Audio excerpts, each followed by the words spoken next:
नमस्कार।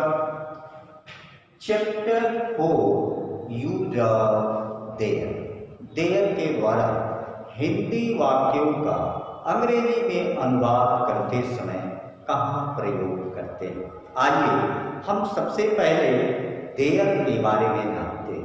देयर का शाब्दिक अर्थ होता है वहाँ, यानी ये स्थान सूचक शब्द है। लेकिन जब वाक्य में कर्ता के स्थान पर देयर का प्रयोग करते हैं तो इसका अर्थ जो होता है वह शून्य, जीरो, नगण्य हो जाता है। देयर का प्रयोग हम सामान्यतः संख्यावाचक वाक्यों में करते हैं। यदि जिस वाक्य में किसी भी संख्या का उल्लेख हो या किसी वस्तु की तरफ सूचना देने के लिए किसी संख्या का प्रयोग हो तो वहाँ हम कर्ता के स्थान पर देयर शब्द का प्रयोग करते हैं। स्पष्ट रूप से जान लीजिए कि हम देयर का प्रयोग ऐसे वाक्यों में कर्ता के स्थान पर प्रयोग करते हैं जहाँ संख्यावाचक शब्द का उल्लेख हो। जैसे हम आपसे ये कहें कि किताब मेज पर है, यहाँ हम स्थान का बोध करा रहे हैं।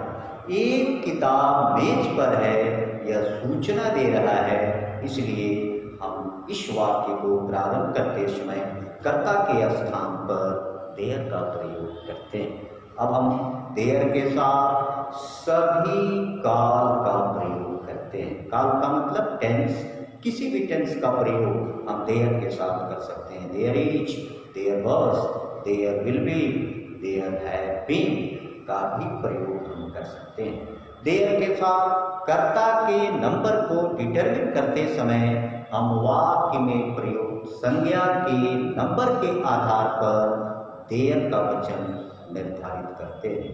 कहाँ देयर इज होगा, कहाँ देयर आर होगा, यह शब्द वाक्य में प्रयोग संज्ञा के नंबर के आधार पर हम देयर का वचन निर्धारित करते हैं। आइए अब हम अंग्रेजी बनाने के नियम की बात करते हैं।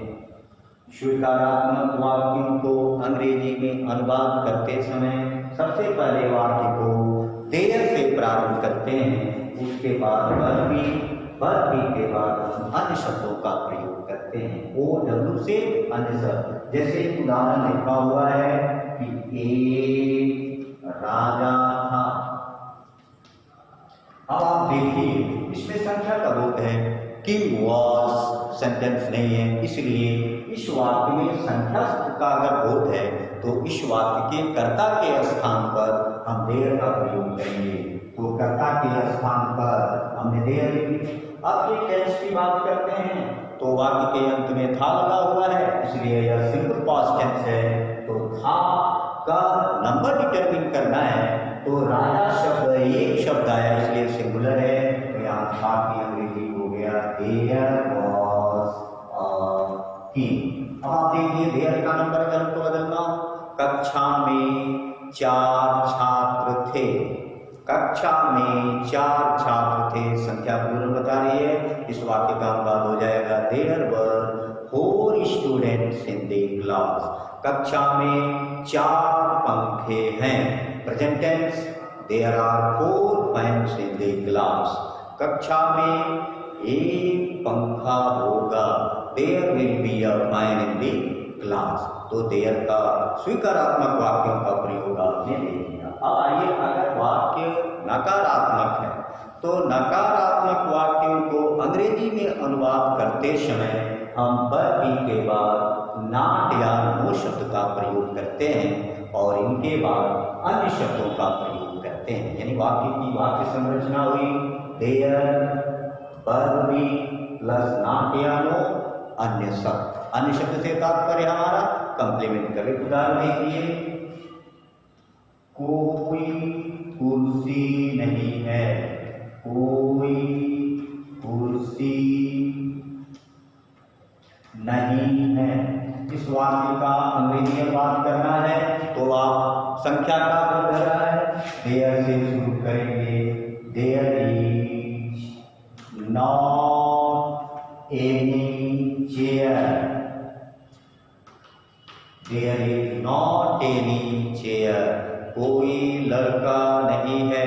There is not any war, कोई पंखा नहीं होगा, there will not be any fan. आपने देखा कि नकारात्मक वाक्य है तो हम वर्ब के बाद नॉट का प्रयोग या नो का प्रयोग करते हैं। अब हम प्रश्नवाचक वाक्यों का अंग्रेजी में अनुवाद कैसे करते हैं, तो यह देखिए, यदि प्रश्नवाचक वाक्य क्या से प्रारंभ हुआ हो तो ऐसे वाक्यों का अंग्रेजी में अनुवाद करते समय हम उस वाक्य को वर्ब से प्रारंभ करते हैं। यानी जब हम वाक्य को वर्ब से प्रारंभ करेंगे तो वहाँ क्या से शुरू होगा। जैसे ये देखिए, ये उदाहरण लिखा हुआ है और इस उदाहरण का अनुवाद हम अंग्रेजी में कैसे करेंगे। क्या एक किताब थी, क्या एक किताब थी, क्या से शुरू हुआ है। इसलिए ऐसे वाक्यों को हम अंग्रेजी में अनुवाद करते समय इस वाक्य को हम वर्ब से प्रारंभ करेंगे। तो देखिए, एक किताब की का अनुवाद कर लिया, वर्ब को बाहर कर दें, प्रश्नवाचक। अब आप देखिए, इसमें लिखा क्यों एक किताब थी, तो क्यों प्रश्नवाचक शब्द है, इसलिए हम सबसे पहले क्यों की अंग्रेजी लिखते हैं, उसके बाद वर्ब लिखेंगे, देयर और वाक्य अंत में अदर वर्ब और सबसे अंत में प्रश्नवाचक शब्दों का प्रयोग करते हैं। देखिए, इस वाक्य को हम अगर क्यों से शुरू किया, अब क्यों को हटा दें तो क्या एक किताब थी, तो अब देखिए इसका अनुवाद करते हैं तो हो जाएगा वाज देयर एनी बुक, और वाक्य अंत में प्रश्नवाचक शब्द। अब अगर देखिए, यह दिया हुआ वाक्य लिखा है कि हाथ में पेन नहीं, नकारात्मक है। क्या हाथ में पेन है, क्या हाथ में पेन है, इसका मतलब है is there pen in the hand. क्या कक्षा में पंखा है, is there any fan in the class. क्या मैदान में कोई अध्यापक है, is there any teacher in the field. अब आप प्रश्नवाचक वाक्यों वाले अगर वाक्य हों, जैसे हमने ये उदाहरण लिखा है, आप देखिए, अगर ये उदाहरण आपके समक्ष है, तुम्हारे साथ कौन है, तुम्हारे साथ कौन है, तो इसका अनुवाद देखिए हो जाएगा हू इज विथ यू। लेकिन अगर यही लिखा हुआ है कि वहाँ तुम्हारे साथ कौन है, तो हो जाएगा who is there with you.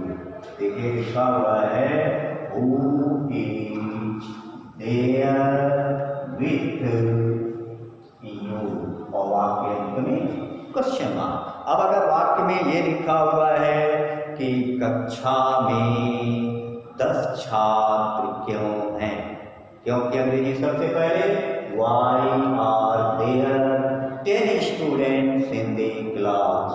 Copy में 2 ही पाठ कैसे है, कैसे की अंग्रेजी how are there 2 lessons in the notebook। इस प्रकार आपने देखा कि हमने देयर के द्वारा विभिन्न प्रकार के वाक्यों का अंग्रेजी में अनुवाद करना सीखा। अब आप इस नियम का प्रयोग करते हुए अभ्यास करें और अधिक से अधिक वाक्यों का अंग्रेजी में अनुवाद करें।